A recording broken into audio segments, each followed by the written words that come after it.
So back into the Bigwig build. Back into the Bigwig build. It's difficult to say when you're sick. Attaching rear underguard. So we are basically upside down now. And we have these B2 and B6 parts, which are your basically your rear bumper, I guess. Now they are size specific. So if you're upside down there, let me bring in again. So you can see this side here has a nut that sits into the B2, and B6 has the screw going through it. So this one just has a round hole for the screw head, and this one actually has a hex molded into it. So you can tell the difference if you've already cut them off the tree and you forget which one's which, because these ones aren't molded with any part number on them. So we're going to start with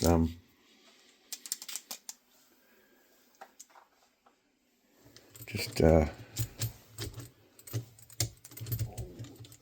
pushing out first arm on there.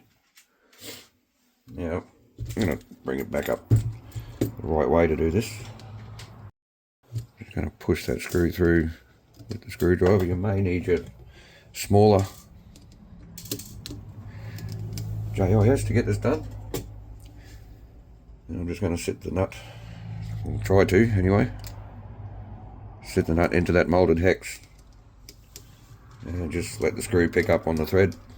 Alright, that's started. I'm going to leave it loose, and then we can attach the actual guard for the rear diff. And it's just a 3x12 screw coming in from either end.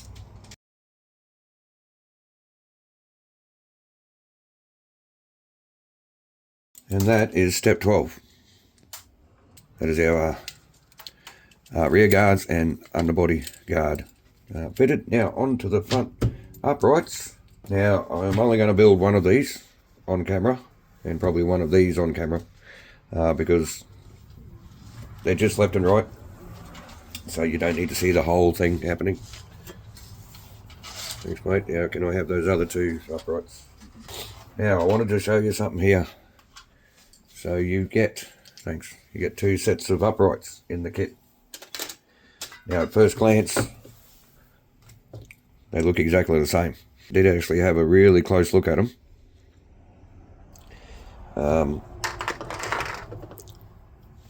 Now, if you go, like I showed you in the video about how to interpret a Tamiya manual, if you come to the back here, the uprights that are on the large tree here, the C-parts tree, are darkened out, and you'll see a legend here. Any parts that are darkened out, they're not used. Right, so these two uprights are not used. The two uprights that come on the little part of a sprue there, they're the ones you use. Now, let's say you cut them all off and you put them in the box and you get them out and say, oh no, now which ones do I need? Well, I don't think they're marked with a part number, but the ones you're supposed to use do have a 1 in that little corner there. There's a 1 molded in there, and the other one, there we go, the other one has a 2 molded in there. But there are other differences. The ones you're supposed to use have a M4 thread molded into the top and bottom of the upright. The parts, the original parts, don't have that threaded portion. They're just holes, so you need to self-tap the machine thread in there, which I don't like doing. Other subtle differences, these side pieces here don't quite go all the way to the outside, whereas these ones do. And these ones look like they're a little bit thicker. These parts here are different sizes. Subtle differences.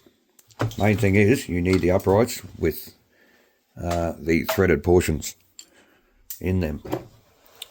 And incidentally, these uprights are off the Hot Shot 2, in case you're wondering. So, on to assembling the front uprights. Like I said, I'm only going to do one, and then I'm going to do all the rest off camera and just save a bit of time, because I talk too much. Now, once you get most of this together, we're also going to need a hex driver. Once you get all these parts together, they still sort of just flop around until you get everything together on the front end, and then everything sort of comes together. Now, I'm also going to tap some threads into these uprights. You don't need to do that, it just makes it a lot easier to screw those ball ends into. So we are on the inside hole here, and just run that tap through. Now, if you have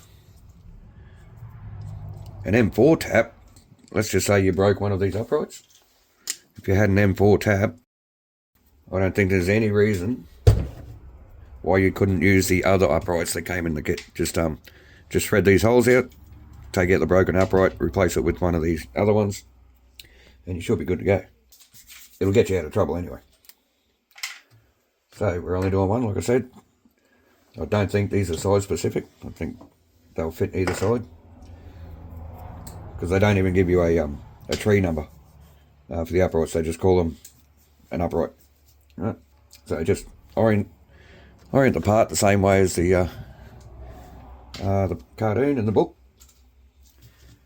and you need to take notice of which way these pressed steel parts are going. So we're going to face, so there's three, okay, so there's six holes in this plate part here, but there's only 3 threaded holes. There's just 3 plain holes which accept these three little pips on this black part here. Then our ball end goes in. Not really necessary to line all this up just yet, because as soon as this ball end goes in, everything's going to fall apart anyway. See, just like that. We simply just do the same with the bottom. Again, taking notice of which way your plate wants to sit. It tells you down here which way it needs to go. And then we just need our ball end for our steering. And since we've already tapped out that hole, that'll just start nice and easy like that. Then we just give it a quick nip up, and that's all we need. So I'm not going to build the other one yet, so I will mount this one to the lower arm. So I don't need that one, I need that one. So you just have to basically just look at the picture. It tells you this here is your lower shock mount, which is that portion there. That's facing towards you. This upright is facing this way with the ball end facing down. And stuff keeps falling over on my bench. And you really need to make sure you get those screw holes lined up properly. And this is where it gets a little bit fiddly, especially for me. So there is a this BB2, it's a 3x8 countersunk screw. So we're just going to fit that first. And actually, and it's still moved on me. How did that happen? I was holding it still. So that black plastic part actually spun, and I lost my hole positions. So we'll give that another go. Okay, so if you can see those 3 holes there, you can see through them. If you put that plate on like that and you can't see through the holes, that black plastic part, that, or is it the F1, has spun, or either that or you didn't pick up the correct holes in the first place. So now we can install our 3 2x6 screws, one at a time.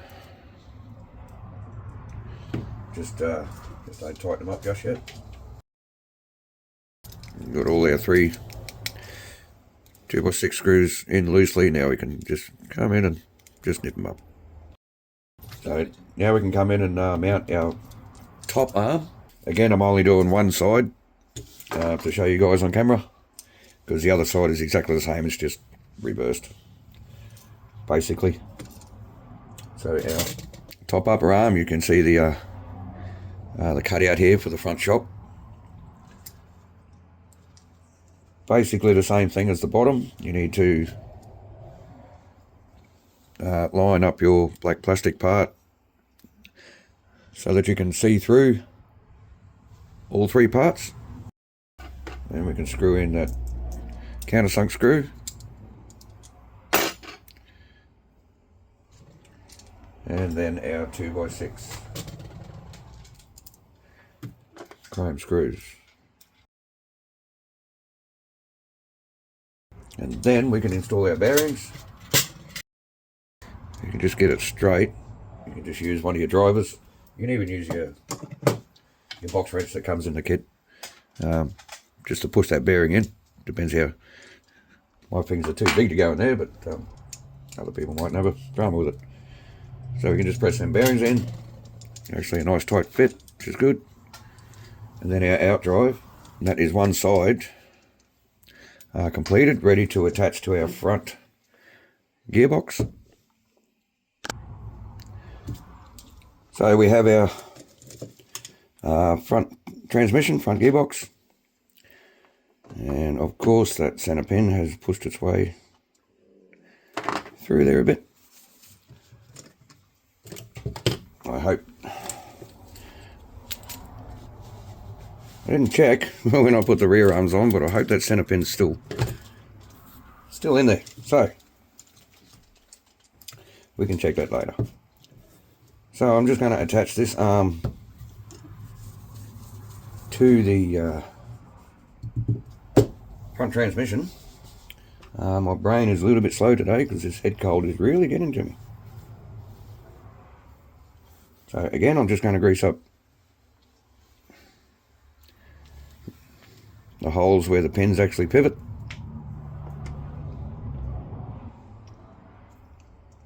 Just wipe off the excess. I'm doing all four straight up, but pretty much only fitting the one arm for now. So it's calling for 2 O-rings into this out drive here, the drive cup, which well, we can do that now, I guess. So just get one of your O-rings and sit it in your drive cup, and then just simply push it in with one of your dog bones. Now the second one, you can do the other side while you're at it. Okay, so our lower arm, I'll actually put some grease where that needs to thread into. Just makes things a little bit easier. Seems to be quite a tight fit. There we go.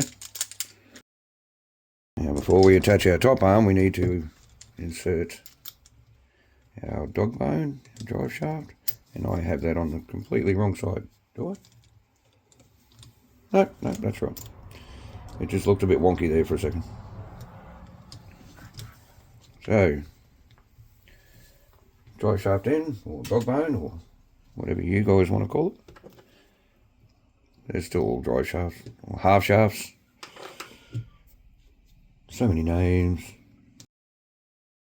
Top and bottom arm installed. And because of those 2 O-rings in there, it gets to about there, and then there's a bit of resistance. So must be how it's supposed to go. And there's not a lot of steering angle on that. But I'm going to put the other side on, and we'll bring you back when that's done, and then that'll be the end of the video. And then in the next video we can start on the chassis, and I'm doing something a little special with this motor, so we'll see you then. So we'll see you when we finish this. So there we have the end of step 16. Both of our arms are on. Everything's feeling nice and smooth. There really is very little steering movement out of those front knuckles, isn't there? Anyway, must be part of the reason why they call it the big pig. So we have basically our front and rear end assembled, ready to go onto the chassis, which is bag C. And here we're supposed to put all the electronics in, which I'm not doing at the moment. I am going to fit a servo though. And then we can get up to this interesting part, the rack and pinion steering. So that's going to be the next video though. So thanks for watching, thanks for your support, and have a great day.